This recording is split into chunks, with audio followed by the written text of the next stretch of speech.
Bienvenidos nuevamente al curso virtual Buen Ciudadano Empoderado y Resiliente.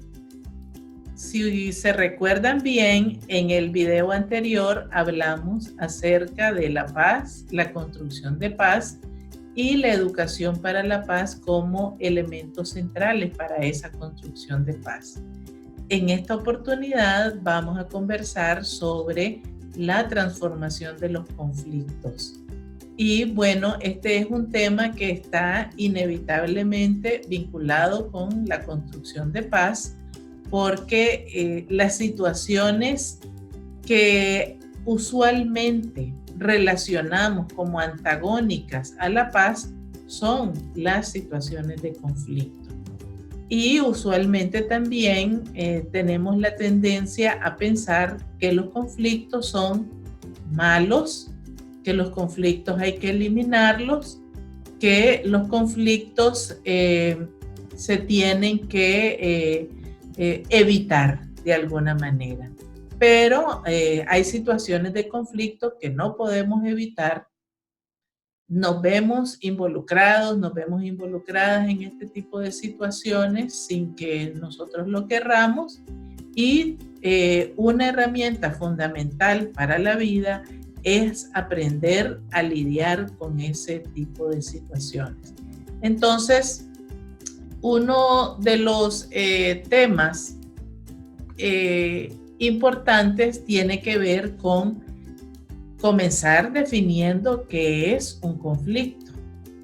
Y hay numerosas definiciones de lo que puede ser un conflicto, pero la verdad es que estas son situaciones, a veces individuales y a veces colectivas o sociales, que muestran cómo los sujetos o las personas, los seres humanos, expresamos nuestras diferencias y contradicciones. Los conflictos son parte de la vida cotidiana, los tenemos todos los días, a veces con cosas tan simples como cuáles son los zapatos que me voy a poner hoy, y se manifiestan de diferentes maneras.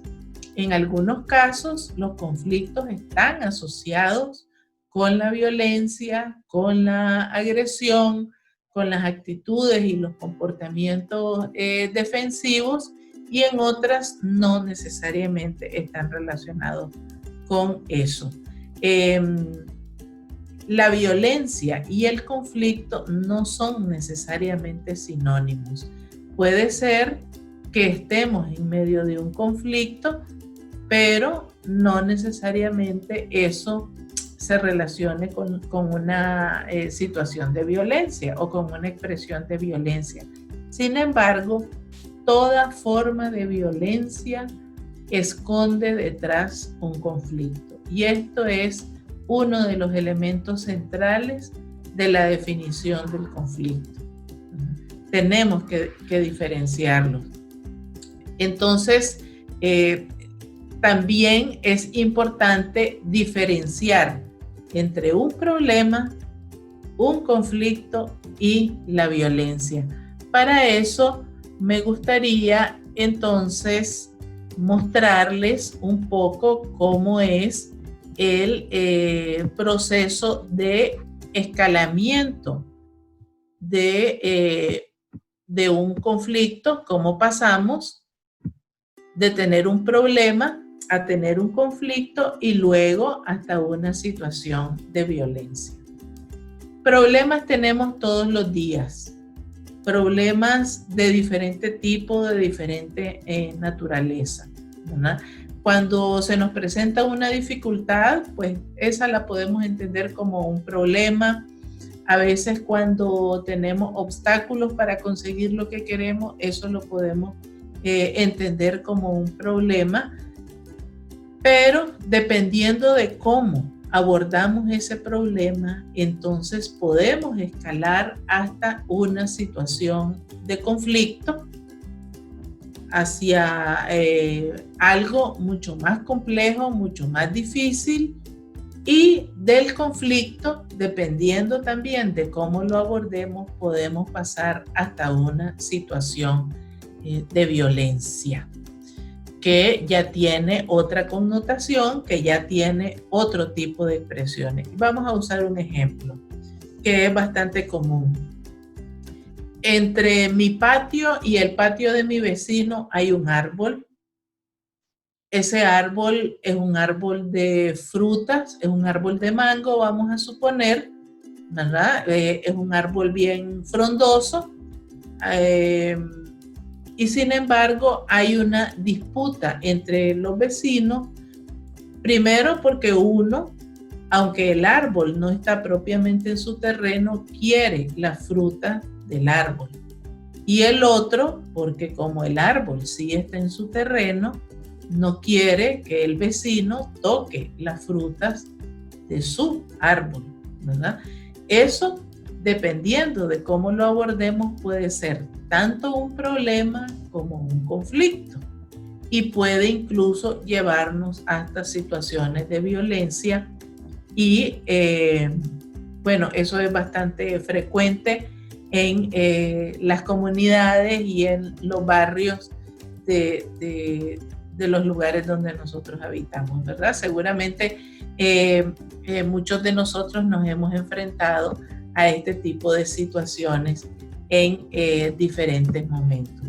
Entonces, hay que establecer claramente la diferencia entre un problema, un conflicto y las expresiones de violencia de un conflicto, y también tomar conciencia de que la manera en que nosotros abordemos uno u otra situación puede llevarnos a escalar esa situación hacia algo mucho más difícil de resolver.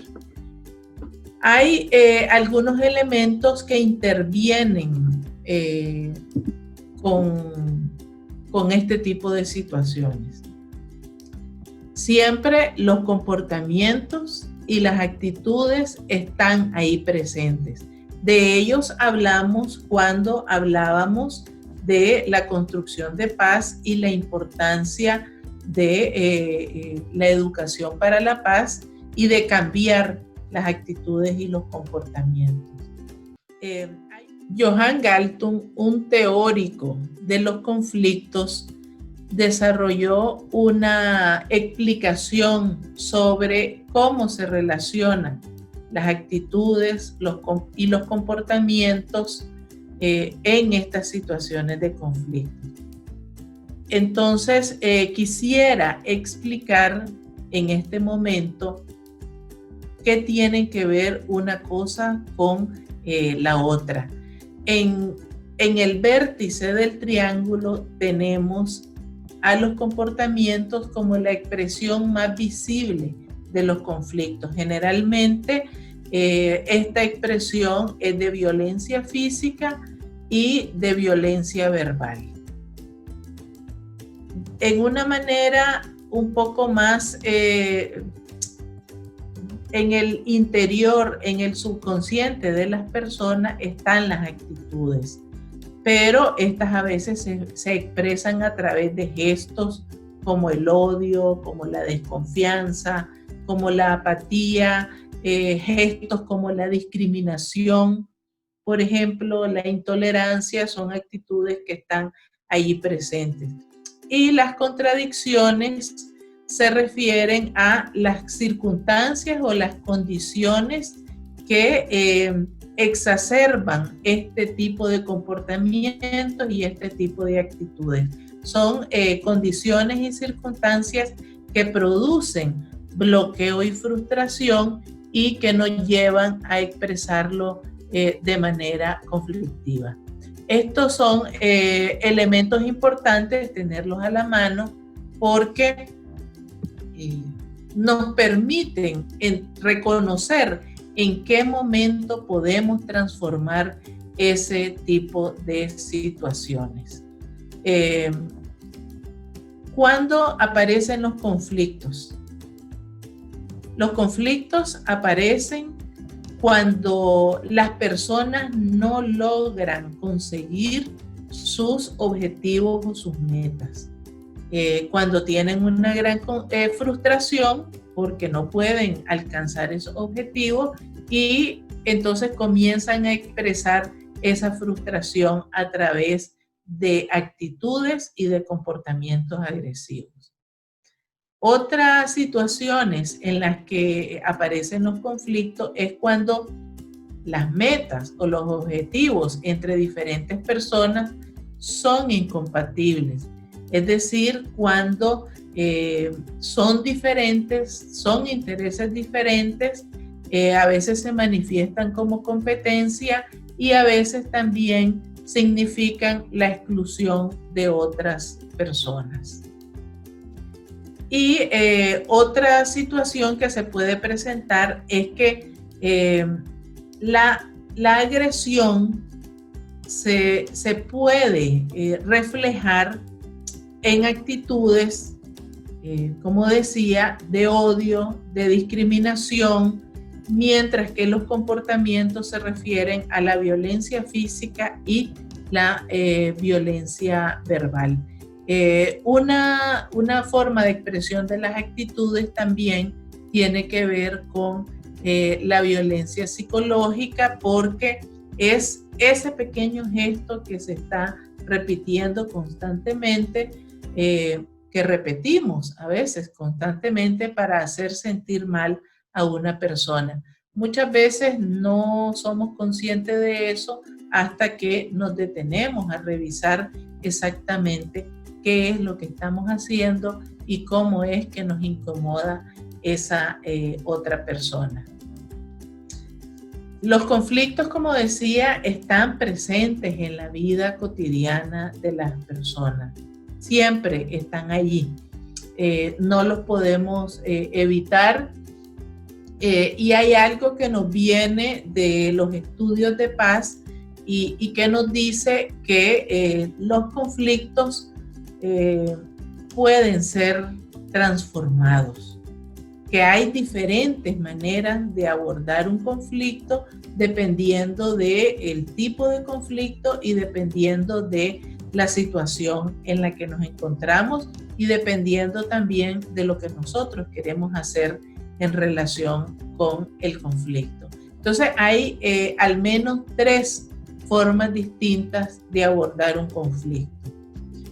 Una de ellas es procurar resolverlo. Usualmente eso es lo que nosotros hacemos cuando nos enfrentamos a un conflicto. Pero ¿qué significa resolver un conflicto? Significa conscientemente entender sus causas y sus efectos, es decir, cómo se originó el conflicto y qué consecuencias puede tener tanto para nosotros como para otras personas. Cuando se trata de resolver el conflicto de manera constructiva, lo que se procura hacer es encontrar la convergencia de los intereses entre las partes o las personas que están involucradas en el conflicto, aunque seamos nosotros y nosotras mismas. La segunda forma de abordar un conflicto es gestionarlo. Resolver y gestionar un conflicto no es lo mismo. Gestionarlo supone asumir conscientemente que el conflicto no puede solucionarse. Es decir, es una situación demasiado grande, demasiado compleja, rebasa nuestros esfuerzos y entonces lo que procuramos es de encontrar maneras alternativas de limitar las consecuencias destructivas que puede tener. Es decir, que cause el menor daño posible. Esa es otra manera de abordar un conflicto. Y la tercera, que es una forma un poco más compleja y que requiere otro tipo de esfuerzos, es transformar el conflicto. Y esto parte de una comprensión del conflicto como una construcción social, es decir, es algo que ocurre en la sociedad, aunque sea de dimensión individual, aunque sea un dilema nuestro, muchas veces está relacionado con ese entorno social en el que nos encontramos y puede ser canalizada ese fenómeno, esa construcción social hacia expresiones más constructivas. Esto requiere, sí, un enorme trabajo, esto requiere una enorme voluntad y un gran esfuerzo y una gran conciencia de las personas que están involucradas. Entonces, un elemento central aquí en la transformación del conflicto, en la resolución del conflicto o en la gestión del conflicto, depende de la voluntad de las personas que están involucradas. Y un elemento central tiene que ver con cómo esas personas deciden abordar el conflicto. Como decía, transformar un conflicto es un proceso complejo, requiere una gran voluntad y una gran conciencia de las personas que están involucradas. Algunos pensarán que eso no es posible. Sin embargo, hay herramientas y hay maneras de transformar a los conflictos. Y eso depende de cómo analicemos ese tipo de situaciones y si logramos identificar a tiempo las señales del conflicto. Entonces, para eso es importante tener en cuenta que los conflictos tienen varias fases, varios momentos. Hay un momento en el que se están formando los conflictos. Volvamos al ejemplo del árbol y los vecinos. Un vecino ve que el otro vecino está cortando mangos de su árbol de mango y de repente comienza a pensar, bueno, ¿y por qué él está cortando mango y no me ha pedido permiso? Además, yo no sé si quiero darle mango. Ese es un momento en el que nuestras ideas preconcebidas, nuestros prejuicios y nuestra manera de ver la situación nos pueden llevar a escalar de un problema hasta un conflicto y seguir en la espiral hacia arriba, ¿verdad? De ahí podríamos llegar hasta las agresiones verbales. Yo salgo y le digo al vecino, ¿por qué estás cortando mis mangos? Y el vecino me contesta, es que los mangos están del lado de mi patio y yo tengo el derecho de cortarlos si quiero, ¿verdad? Y de ahí podrían escalar también los niveles de violencia. La idea con la identificación de las fases del conflicto es pasar de identificar los primeros síntomas hasta la transformación del conflicto, es decir, prevenir que se escalen los niveles de violencia y procurar un cambio que sea constructivo. Yo veo que mi vecino está cortando los mangos y entonces me acerco y le digo, vecino, ¿a usted le interesan los mangos que tengo en mi patio? Y el vecino puede decir, sí, bueno, entonces, ¿cómo hacemos? ¿Verdad? Podemos encontrar un punto de entendimiento en relación con los mangos de la discordia, por mencionar un ejemplo, ¿verdad? Pero de ese hay una serie de situaciones que nos pueden llevar hasta el conflicto. Una de las maneras más comunes de resolver conflictos y de resolver problemas son las negociaciones. Y pues hay variadas formas de negociación. Hay diferentes herramientas para la negociación. Es toda una ciencia. Hay algunas personas que se dedican a estudiar en serio los procesos de negociación y uno de ellos dice que la negociación es una ciencia, pero también es un arte, porque requiere mucha creatividad, pero también mucha información y mucho conocimiento. Generalmente una negociación es efectiva cuando en primer lugar hay voluntad de negociar, es decir, cuando hay voluntad de encontrar un entendimiento entre las partes que están en conflicto. La negociación no se trata de ceder un poco vos y ceder un poco yo. La negociación se trata de encontrar un punto de convergencia, un punto de entendimiento entre partes que están en conflicto. Otro aspecto importante para tomar en cuenta en una negociación efectiva es si el entorno, si el contexto es favorable para hacer esa negociación. Bueno, por ejemplo, si hay alguien que está con una pistola en la cabeza y le dicen negociemos, pues esas no son condiciones favorables para hacer una negociación, ¿verdad? Entonces, hay que entender en qué circunstancias se puede negociar.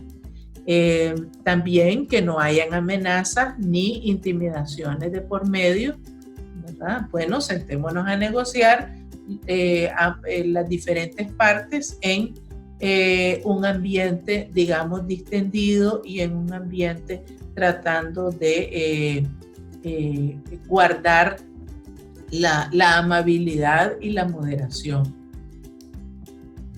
Otra característica de las negociaciones efectivas es que haya transparencia y confianza. Si no hay confianza entre las partes, entre las personas que están negociando, difícilmente avanzará la negociación. Y luego que hayan condiciones suficientes para que las partes o las personas involucradas puedan cumplir con los compromisos o con los acuerdos a los que se llegue durante la negociación. Estos son algunos elementos que hay en un proceso de negociación y que los encontramos de diferentes maneras en diferentes tipos de situaciones. Desde cuando regateamos el precio de un producto en el mercado hasta cuando nos toca realizar negociaciones complejas, como por ejemplo en el ámbito laboral.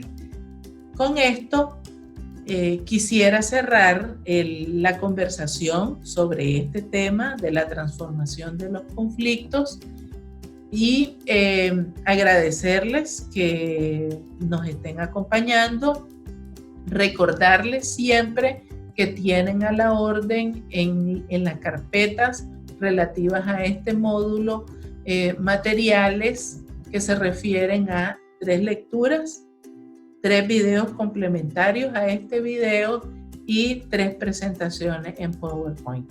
También les recuerdo participar en el webinar y en el chat que están programados. Les saludo, espero que estén bien y seguiremos conversando sobre estos temas para construir un buen ciudadano resiliente y empoderado.